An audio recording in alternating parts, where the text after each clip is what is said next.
Donc aujourd'hui, vous voyez la suite Elle Décoration par Maison Martin Margiela dans un univers de blanc qui est le code couleur de la maison.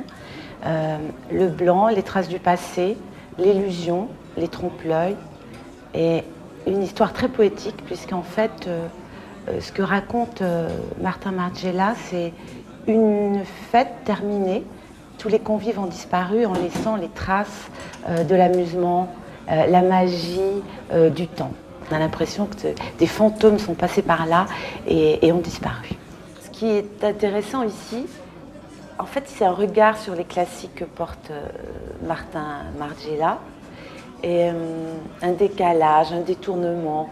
Là, il a pris un univers haussmannien, c'est-à-dire de photocopies d'appartements haussmanniens et qui prennent une dimension comme ça de trompe-l'œil, c'est très amusant. Et c'est ce travail qu'il fait ici, en détournant les classiques et en faisant des clins d'œil au passé, c'était très amusant pour nous et finalement très proche de l'univers Elle Décoration, où on est sans cesse en train de réinterpréter les styles.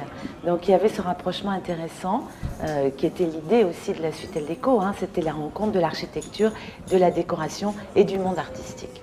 On a vraiment laissé carte blanche à Maison Martin Margiela sur leur projet.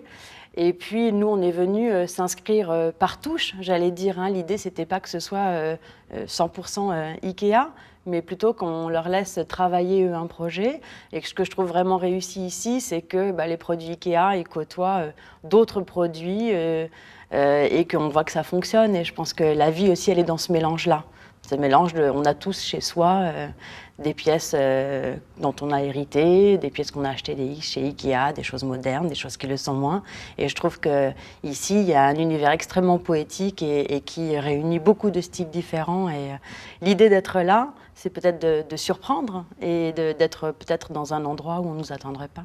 Pour nous, l'intérêt de cette démarche, c'est de créer une sorte de passerelle entre notre activité, qui est notre cœur d'activité, qui est la diffusion de l'architecture sous toutes ses formes, la valorisation de la création architecturale, et d'autres mondes qui ne sont pas l'architecture forcément, mais qui sont tout contre. Parce que le monde de la mode vit aussi avec l'architecture. Le monde de la mode, ce sont aussi des boutiques, ce sont des bâtiments qui sont créés par des architectes, souvent d'ailleurs des architectes qui travaillent dans les structures mêmes, dans les sociétés, chez les créateurs. Et c'est aussi une façon pour nous de montrer tout ce travail-là. Si je vous demande 3 adjectifs pour décrire la suite. Je dirais pur, je dirais subtil et je dirais